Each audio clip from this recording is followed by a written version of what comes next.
Suara tangisan pada saat malam hari. Suara tangisan tersebut berasal dari rumah hantu Darmo tersebut. Halo lurku semua, bertemu lagi dengan saya Mas Pur di channel Mas Pur. Oke, di video kali ini saya akan menceritakan tentang tempat-tempat angker yang ada di Indonesia. Saya akan menceritakan dua tempat angker, yaitu Rumah Hantu Darmo dan Terowongan Casablanca. Kedua tempat angker ini sudah sangat melegenda lur di Indonesia. Mungkin sudah banyak yang tahu tentang cerita Rumah Darmo dan Terowongan Casablanca ini lur. Tapi di sini saya akan menceritakan lagi tentang tempat angker yang melegenda ini. Oke, kita langsung saja ke cerita tempat angker yang ada di Indonesia.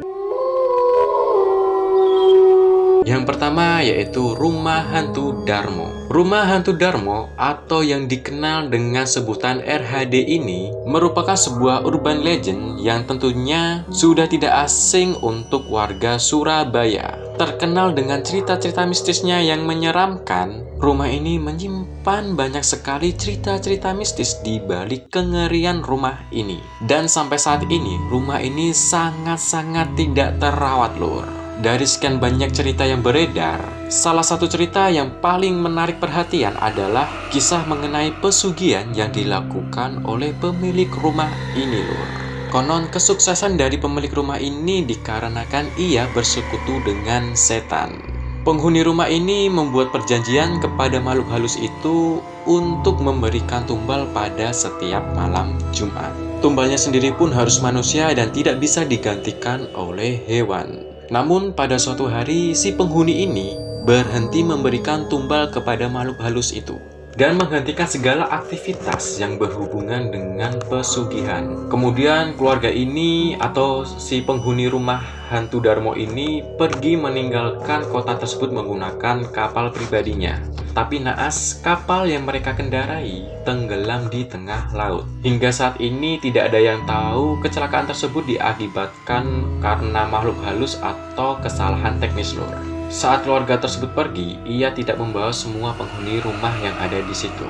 Seorang pembantu dan baby sister ditinggalkan oleh majikannya di rumah tersebut. Tapi naas, kedua pembantu tersebut mati dibunuh oleh seseorang yang sampai saat ini tidak diketahui asal-usulnya. Setelah kejadian itu, rumah tersebut menjadi kosong dan terbakar pada tahun 1997. Dan penyebab kebakaran tersebut sampai sekarang tidak tahu asal-usulnya loh. Setelah kejadian-kejadian tersebut, mulai muncul banyak cerita-cerita dari warga sekitar yang mengaku diganggu oleh makhluk halus yang ada di rumah tersebut. Salah satunya diungkapkan oleh seorang anak SMP yang bekerja sebagai loper koran. Kejadian ini terjadi saat anak tersebut akan mengirimkan koran pada pelanggan yang tinggal di perumahan elit Darmo Harapan. Saat sedang berkeliling, anak ini melihat seorang wanita dengan pakaian serba putih tepat di depan rumah tersebut. Selain penampakan itu, warga sekitar juga sering diganggu oleh suara tangisan pada saat malam hari.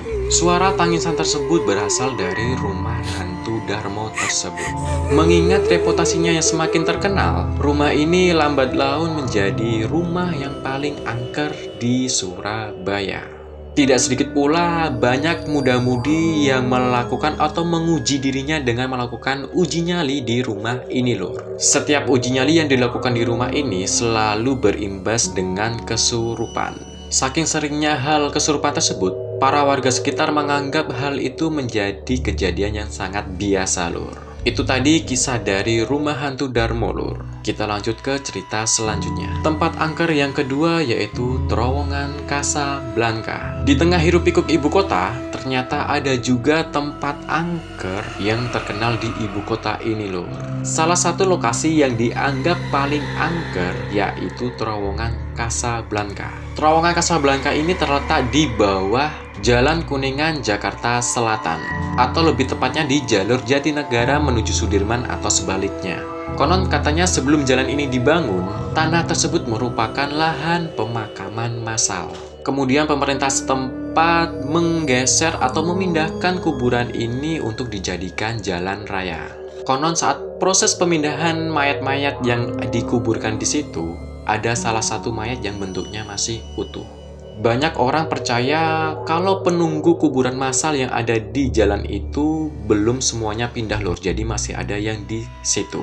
Setelah itu banyak kejadian-kejadian janggal yang terjadi di terowongan Casablanca tersebut. Ada cerita lain soal angkernya terowongan Casablanca ini lur. Kabarnya sekitar beberapa abad silam ada seorang gadis cantik jelita yang menjadi korban pemerkosaan.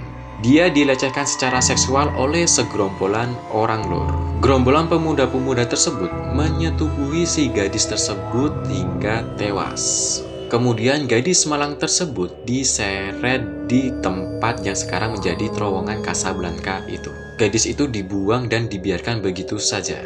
Jadi hingga kini muncul cerita mistis tentang hantu nenek-nenek yang diduga adalah perwujudan dari gadis korban pemerkosaan tersebut. Konon katanya beberapa tahun yang lalu ditemukan pria tidak bernyawa di terowongan Casablanca ini lor. Kabarnya pria ini tewas dikarenakan gantung diri. Ia mengakhiri hidupnya atau melakukan gantung diri ini tepat di depan terowongan Casablanca. Angkernya terowongan ini ditambah dengan seringnya terjadi kecelakaan-kecelakaan di terowongan Casablanca ini lor. Beberapa orang meyakini terjadinya kecelakaan ini diakibatkan banyaknya hantu yang berseliweran di depan mereka. Akhirnya terjadilah kecelakaan. Nah itu tadi cerita tentang 2 tempat menyeramkan yang ada di Indonesia lor. Cerita-cerita ini saya dapatkan di berbagai artikel yang ada di Google. Oke, terima kasih untuk kalian yang sudah menonton video ini dari awal sampai selesai. Jika video ini menghibur, share ke teman-teman kalian lor. Oke, cukup sekian dari saya. Salam selurku.